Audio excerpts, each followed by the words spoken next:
Então, pessoal, vamos falar de fisioterapia neurofuncional. E aí, a, a parte que a gente vai começar é o sistema nervoso periférico. Então, tem algumas coisas bem importantes para a gente saber aqui, tá joia? E o que mais aparece nas provas, gente, é justamente a classificação das lesões do sistema nervoso periférico. Mas primeiro só vamos localizar, né? Onde que está o sistema nervoso periférico? Então, a gente vai começar aqui só fazendo a medula para dar a base. O corpo do motoneurônio inferior tá no corno anterior da medula. Ele sai, forma o nervo e chega até o músculo, que foi o que a gente já veio falando, né? A parte sensitiva tá lá, o pedacinho da pele onde tem o receptor, vem, entra aqui pelo corno posterior da medula. Então, o sistema nervoso periférico ele é formado por toda essa parte que, quando sai da medula, quando deixa a medula. Para a gente entender lesão, né, caracterizar a lesão, a gente leva em consideração principalmente o neurônio motor, por conta dos sintomas que ele vai causar. Então, o neurônio motor, o inferior, ele tem a sua origem na medula? Tem, mas aí ele deixa, forma o nervo, né? Se for o caso, o nervo lombo-sacro, o plexo lombo-sacro, o plexo braquial, e chega até o músculo. Então, toda vez que a gente tiver lesão nessa parte aqui, né, nessa parte chamada sistema nervoso periférico, a gente vai ter características que são comuns dessa lesão. A gente fala muito em lesão do motoneurônio inferior para os sintomas motores que aparecem das lesões, que vão desde o corpo, aqui a parte do axônio, do prolongamento, na junção neuromuscular, no músculo. Então, toda essa parte. E aí, é só a gente lembrar que se tiver lesão numa dessas partes, o impulso nervoso não vai passar. Então, se não vai passar, o paciente vai ter paralisia ou paresia, né? Perda de força, hipotonia, perda de tônus e hiporreflexia. Isso falando dos sintomas motores que ele vai apresentar. E é comum também, como não tem contração muscular, o paciente desenvolver uma grande atrofia, perda de massa. Quando tem lesão da parte sensitiva, aí ele vai ter sintomas sensitivos também. Então, por exemplo, a anestesia, que é a perda de sensibilidade. Esse sufixo estesia está ligado à sensibilidade. Então, de perspectiva para a gente começar, né, a pensar nas lesões do sistema nervoso periférico, a gente tem que lembrar do que a gente está falando, né? Qual que é a relação anatômica que a gente tem? E a relação anatômica é justamente essa, tá? Bem, quando a gente então tem essas lesões, tem algumas doenças que são bem características, que são as síndromes, e tem algumas lesões que a gente estuda de outra forma, que são inespecíficas. Então, quando a gente fala em lesão nervosa periférica, uma das formas que a gente mais usa para estudar e que mais cai nas provas diz respeito a essa classificação aqui. Então, essa classificação está relacionada com a lesão que a pessoa teve e com o prognóstico que ela vai ter para essa lesão.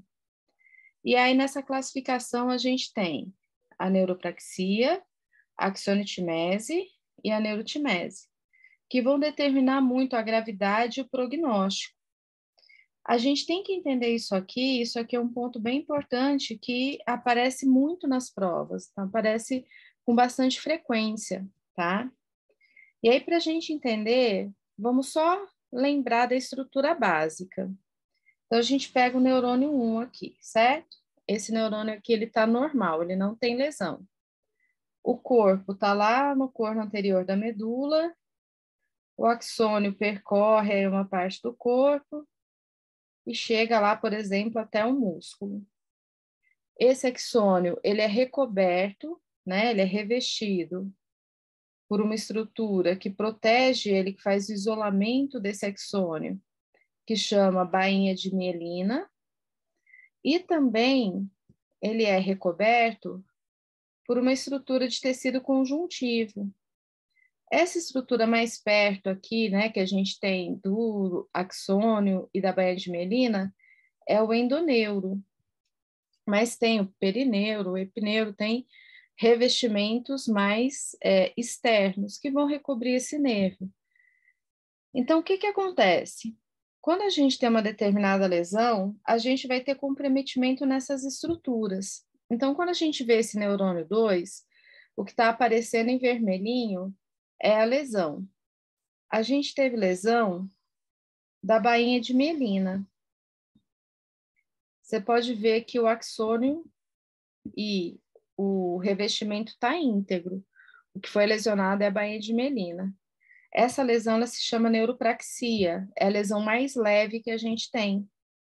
Então, quando a gente volta aqui, né, no nosso material de resumo, tá falando ali, ó, lesão exclusiva da bainha de mielina. Uma outra característica da neuropraxia que é importante da gente guardar é que os sintomas motores prevalecem. Então, normalmente o paciente apresenta déficit motor de uma maneira mais acentuada, tá? Essa é a neuropraxia. Vai acontecer inicialmente um bloqueio da transmissão nervosa. O impulso de nervoso ele passa por aqui, não passa? Que a gente estudou pelos nódulos de Ranvier. É no nódulo de Ranvier que tem a concentração lá dos canais de sódio e potássio. Então, quando perde a bainha de mielina, a gente perde essa capacidade de ter esse impulso saltatório. Mas isso dura um tempo, né? Essa lesão, como eu disse, é uma lesão leve. Para o paciente se recuperar, o que que tem que acontecer? Tem que acontecer a remielinização. E isso, comparado às outras lesões que estão aqui embaixo, é um processo simples, tá joia?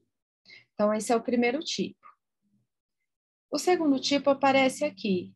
Então, a hora que vocês olharem no desenho, vocês vão me falar. O que está lesionado? É o que está em vermelhinho, né? A parte do que está em vermelhinho. Então, lesionou a bainha de mielina. Mas o que que aconteceu ali embaixo com o axônio? O axônio também lesionou, né? Que é a partezinha preta. Então, nesse caso, a gente tem axoniotimese. Tem a lesão da bainha de mielina mais do axônio. E essa porção distal do axônio aqui, ó, vocês estão vendo que está fragmentada? Essa porção distal, ela sofre degeneração. Chama degeneração valeriana. É o nome dessa degeneração. Então, a degeneração do coto distal, da parte distal do axônio, que sofreu a lesão, no caso, né, de uma lesão nervosa periférica chamada axoniotimese. Nesse caso aqui, a recuperação já é mais difícil, porque além do de ter que formar a bainha de mielina, o axônio tem que crescer novamente. Então, a axoniotimese já é uma lesão moderada. A gente tem lesão da bainha de mielina e do axônio, e tem esse processo chamado degeneração valeriana, que é essa degeneração da parte distal do axônio. E na quarta figurinha, a gente tem a pior lesão, que é a neurotimese. Então, o que que aconteceu na neurotimese? Aconteceu uma lesão completa, né? Um corte completo, uma ruptura completa. Então, só para a gente seguir o que a gente estava falando, lesionou a bainha de mielina, lesionou o axônio, e lesionou o endoneuro, o epineuro, o perineuro, o revestimento de tecido conjuntivo. Então, a gente fala que teve lesão de todo o tronco nervoso. Nesse caso aqui, a recuperação só acontece por cirurgia. Tem que fazer a cirurgia, tem que ligar as duas partes do nervo, que o nervo foi cortado. Então, por isso que fala que tem lesão de todo o tronco nervoso, lesiona todas as partes, o prognóstico é reservado, tem um péssimo prognóstico. O prognóstico, né, a chance de recuperação que o paciente tem é com a cirurgia. Então, esses 3 tipos de lesão são importantes da gente conhecer. Isso aqui costuma cair em prova. Então, é importante da gente saber. Nos slides de vocês, está mais completo, tá? Aqui a gente vai direto ao ponto, como eu disse. É possível acontecer regeneração? É possível acontecer regeneração. Então, por exemplo, aqui, ó, na figura a célula, o axônio está sofrendo uma lesão, né? Tipo, tá cortando com a tesoura aqui. O coto proximal fica ligado ao corpo. O coto distal está sofrendo o quê? Aqui na B, degeneração valeriana. Aí, como que se dá a regeneração? Então, aqui no C, vai acontecer a proliferação de células de Schwann e células satélites aí nessa parte distal. Essas células de Schwann liberam, tá vendo essa sombrinha amarelinha? Fator neurotrófico, que ajuda no crescimento do axônio. E se tudo der certo, a gente volta para D. O axônio cresce, remiliniza, né? Tem a remilinização e volta a ativar o músculo. Agora, é claro, gente, se o envoltório estiver aqui, né? O endoneuro estiver aqui, isso é mais fácil. Se cortou tudo, aí isso é mais difícil, impossível de acontecer. Aí só com a cirurgia mesmo para juntar as 2 pontas, né, que foram lesionadas. Mas aqui a gente tem essa característica de como acontece a regeneração. Lembrando que o axônio regenera. Se o corpo morrer, aí não tem chance, né? Aí o neurônio todo morre. As principais causas de lesão nervosa periférica, que são as lesões de plexo, eu coloquei aqui porque acho que é um negócio interessante da gente discutir. O destaque está sendo dado para o plexo braquial porque é mais comum essas lesões que a gente vai falar no plexo braquial, mas pode acontecer no ombro sacro também. Então, uma das causas de lesão no plexo, nessa lesão nervosa periférica, é por tração. Tração é o quê? É estirar, né? É puxar além do ponto de resistência. Então, 2 tipos comuns que a gente tem de lesão por tração vão ser a avulsão, que acontece o arrancamento da raiz da medula.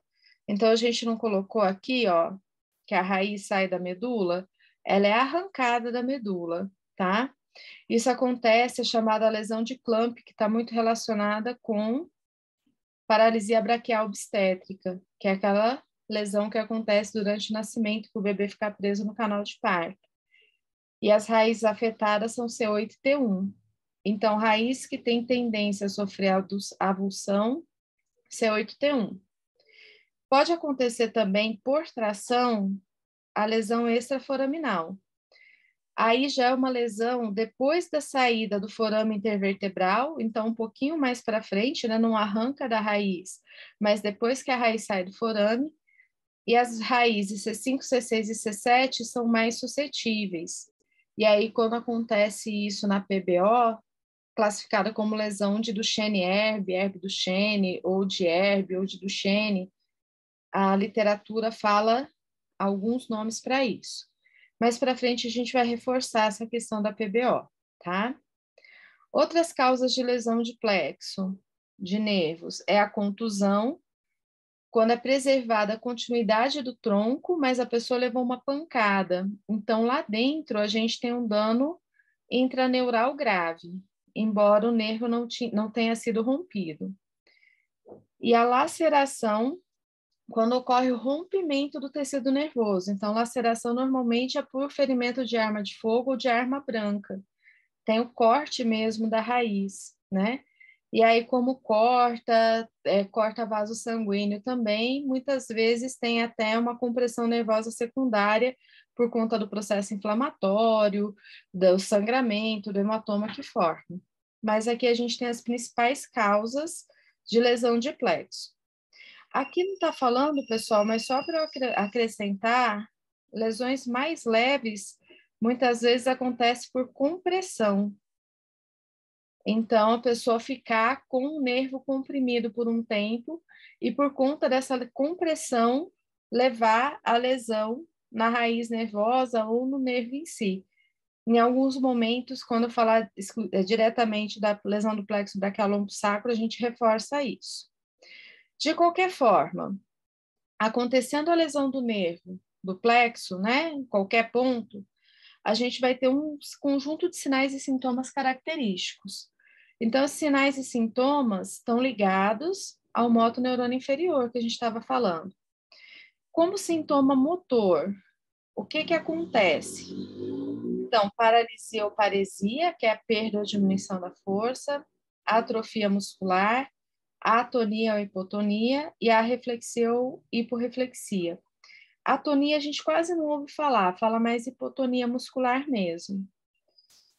A gente pode ter distúrbios sensitivos, pode, né? Se pegou a parte sensitiva do nervo, e daí muitas vezes a gente classifica, só para a gente lembrar, ó, anestesia, que é a perda completa da sensibilidade, hipoestesia, ou o termo, né?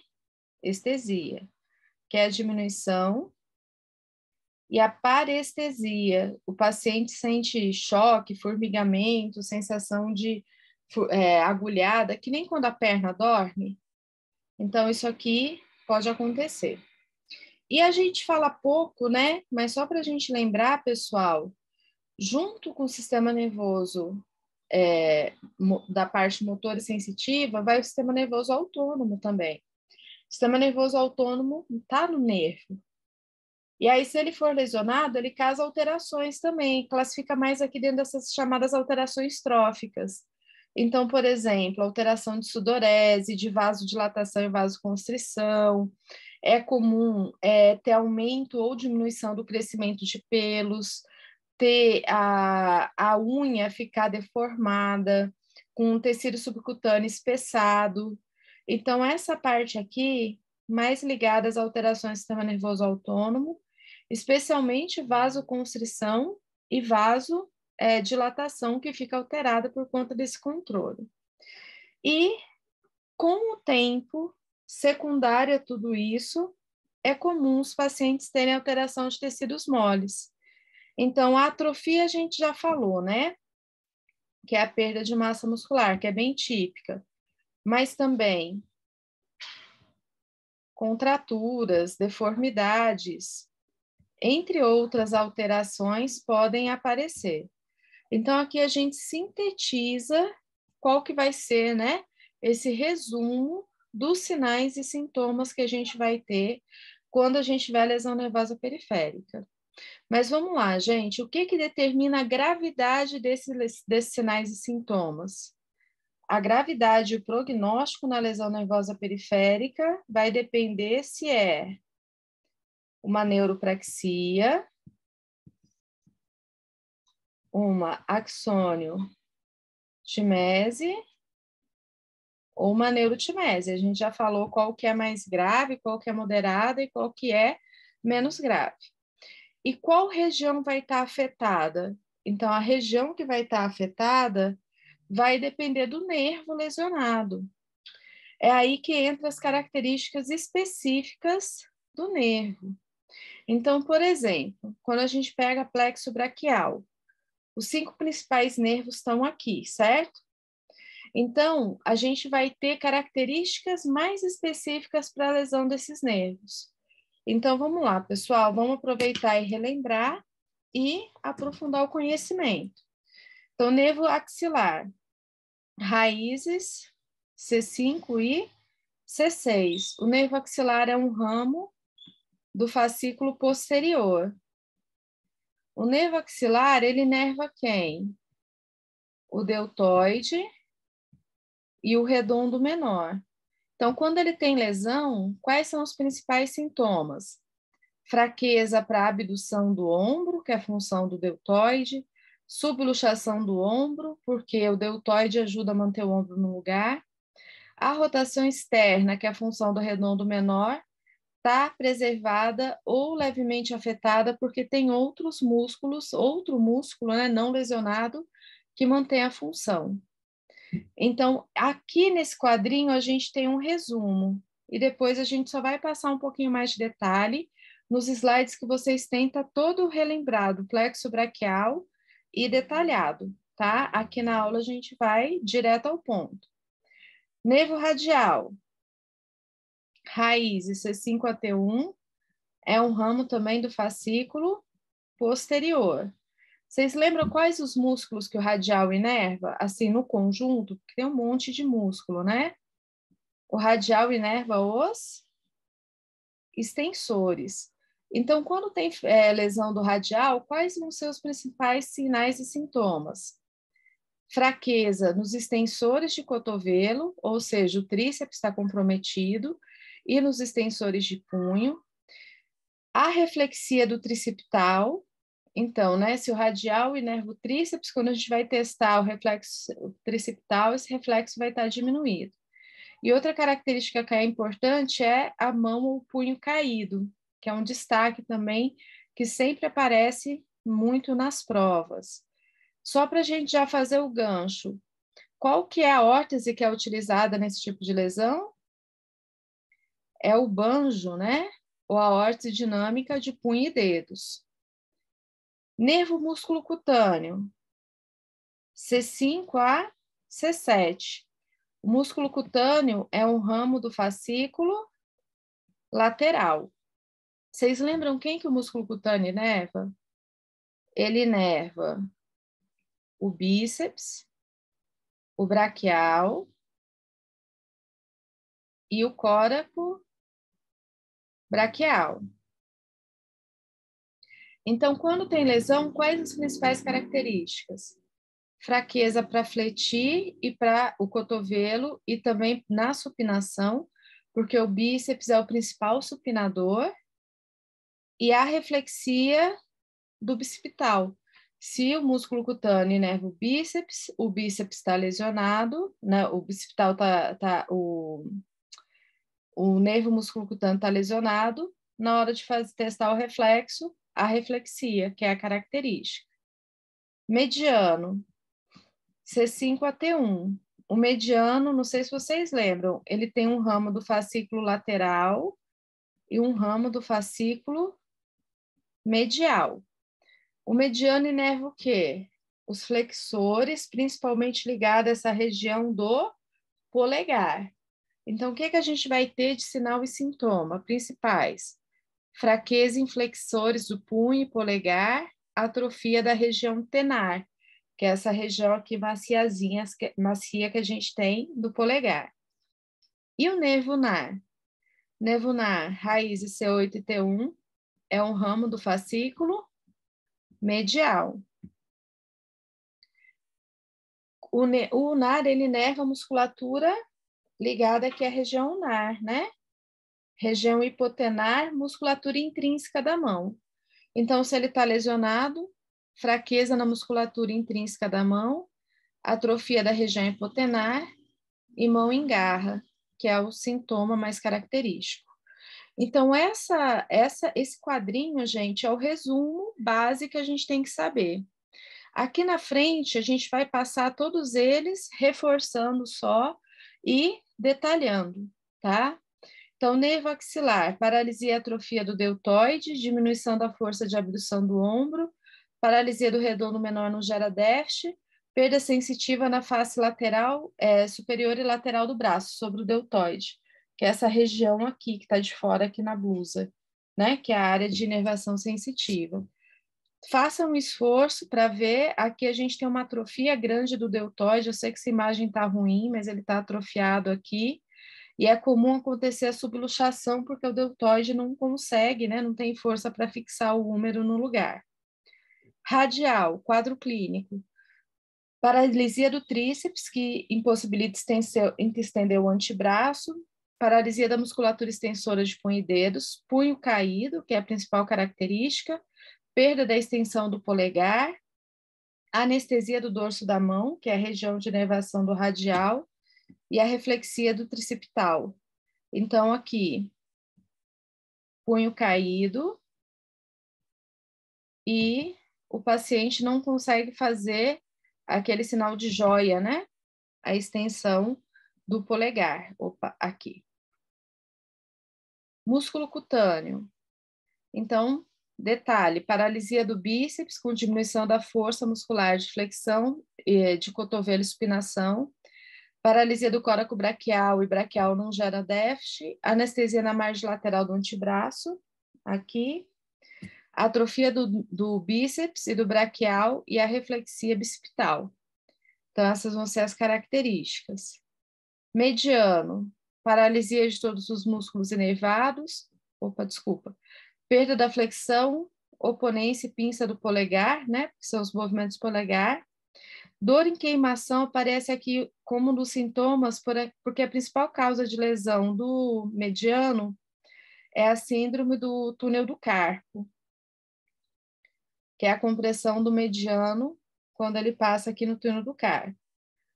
Anestesia na palma da mão, pegando o primeiro, segundo, terceiro e metade do quarto dedo, e atrofia da região tenar.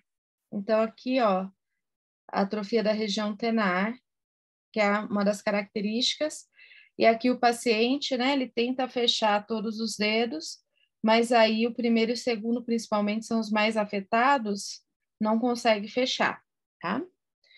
E a lesão do nervo ulnar, paralisia de toda a musculatura, déficit de mão e dedos, principalmente, mão em garra, que é a mão garra do anular e do mínimo, que já é a deformidade que instala pela atrofia.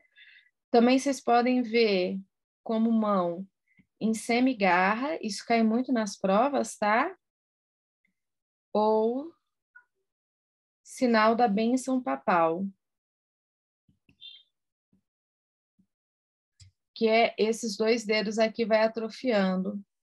Então, por conta dessa atrofia que vai sofrendo, ele vai ficando com a mão nessa posição aqui, que seria sinal da bênção papal. E o paciente vai ter anestesia na região hipotenar, aqui, né? Face palmar e face dorsal. Aqui está aparecendo já, começando esse processo da mão em garra ou semigarra. Então, são as principais relações, né, que a gente tem com a lesão do nervo ulnar. Na PBO, então, o destaque que a gente tem, né, na paralisia braquial obstétrica, são as lesões de Hebe e Duchenne, que normalmente pega tronco superior às raízes C5 e C6. Algumas literaturas colocam a C7 também. Lembra sempre, gente, que C5 e C6 inerva a musculatura proximal, principalmente, né? Então, quando a gente vê aqui a lista de músculos afetados, é o supra, o ínfero, o deltoide, o bíceps, redondo menor. Só que daí vem bráquio radial, vou até grifar, extensor radial longo e curto do carpo, supinador. Então, esses que são um pouco mais baixos, às vezes a gente não lembra quando cai na prova. Então, por isso que é legal a gente dar um destaque aqui para a gente lembrar, né? Pegando raiz C5, C6 vai afetar esses músculos. Aí, normalmente, o paciente ele permanece com o braço aduzido, rodado medialmente, cotovelo estendido e dedos da mão fletido. Aqui só dá para ver o bracinho aqui do lado, cortou a mãozinha, né, do paciente. Mas é a posição que ele fica aqui. E a outra lesão é de Klumpke, também na PBO.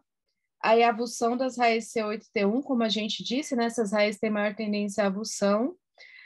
Atinge musculatura da mão, lembre, inervação C8 e T1 é inervação mais distal, e normalmente o paciente fica nessa posição aqui com as mãos fechadas, né, perdendo a função da mão.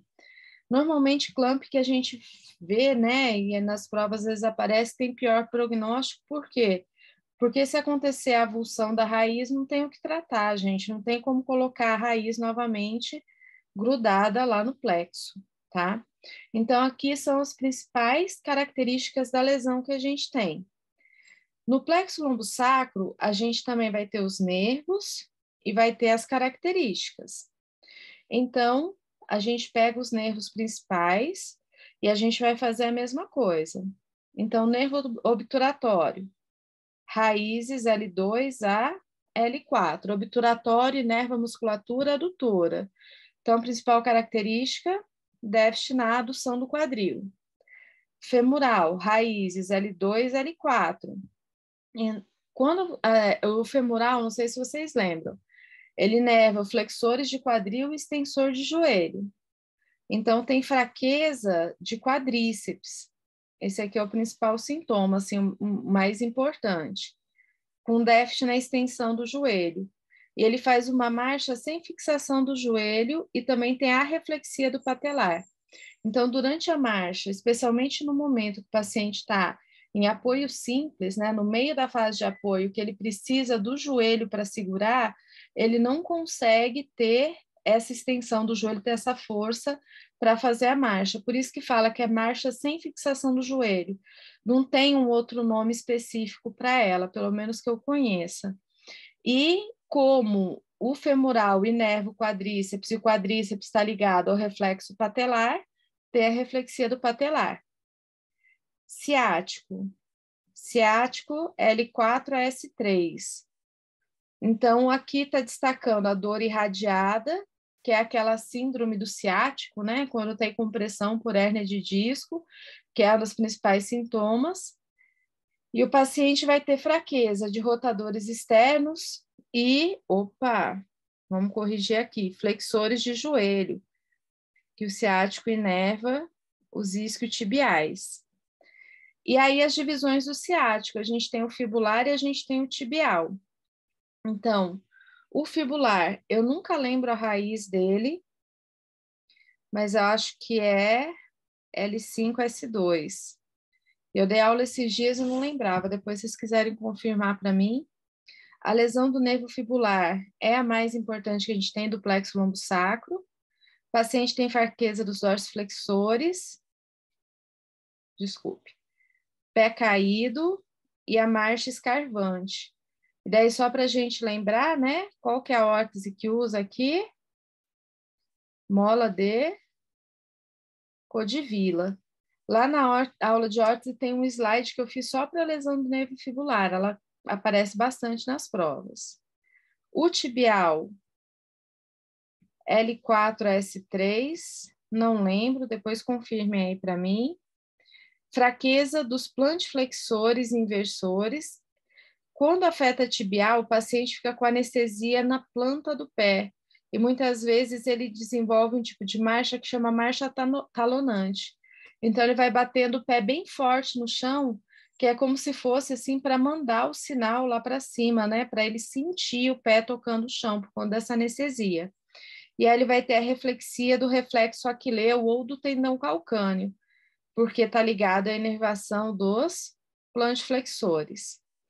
No plexo lombo-sacro, a gente ainda tem o nervo glúteo superior e o glúteo inferior.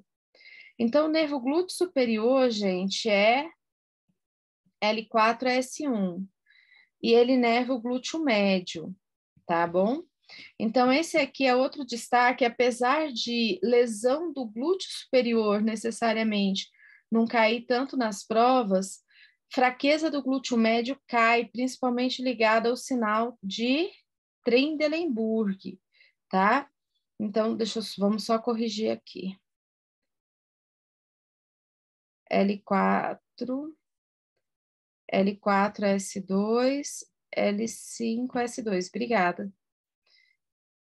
Então, voltando, pessoal. Lesão do glúteo médio, sinal, marcha de Trendelenburg. Então, sempre tem que guardar isso aqui. A gente já vai fazer um desenho. Esse aqui é o segundo que mais cai na prova. O primeiro é o fibular.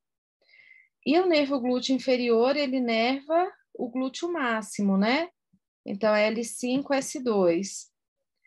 Fraqueza e atrofia do glúteo máximo, extensão do tronco durante a marcha, que é a chamada marcha do glúteo máximo, né? Da lesão do glúteo máximo, e o paciente tem dificuldade de correr, tá? E aqui as principais características, então, das lesões, tá, gente? O quadrinho é o resumo, é aquele que a gente tem a obrigação de saber. Então, nervo femoral.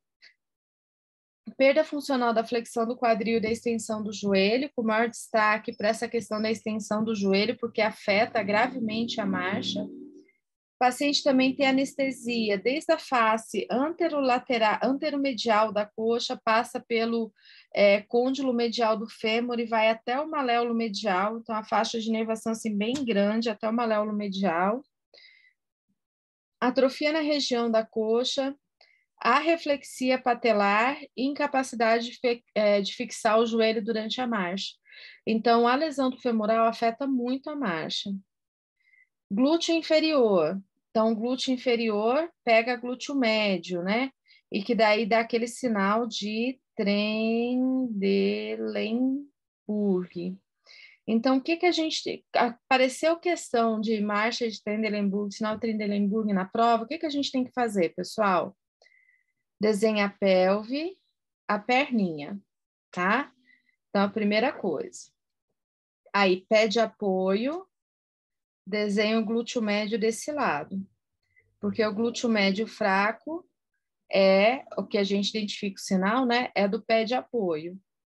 E a pelve cai para o lado de lá.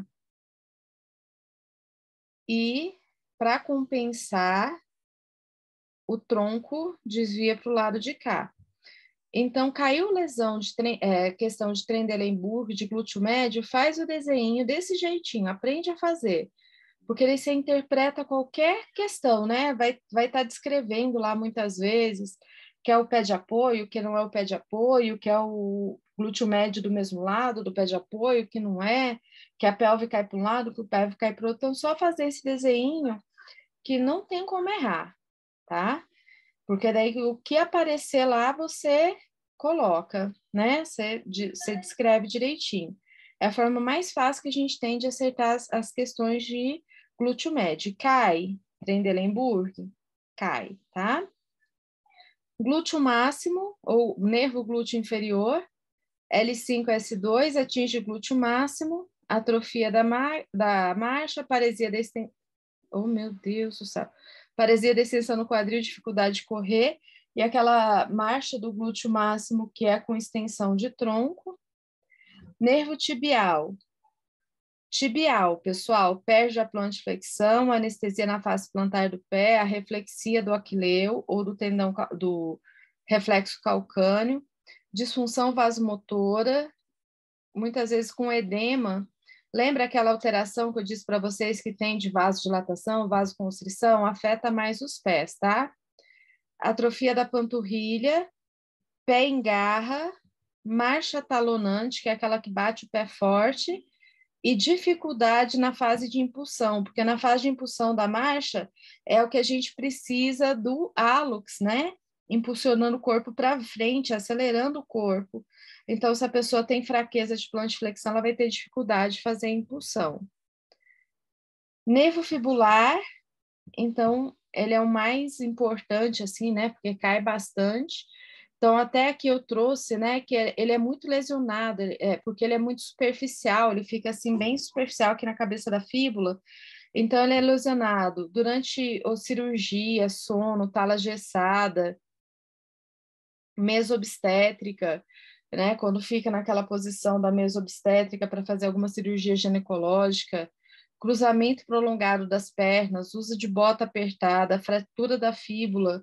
Eu já tive muitos pacientes de lesão de fibular, foi a lesão nervosa periférica que eu mais atendi, mais do que plexo braquial, que é mais comum ainda, né?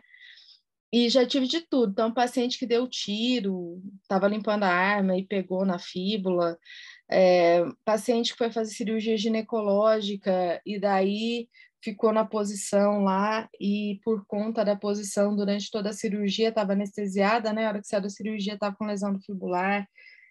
Paciente que fez lesão de fibular durante a internação na UTI, então por conta do não posicionamento correto, né? Como ele é muito superficial, ele lesiona muito.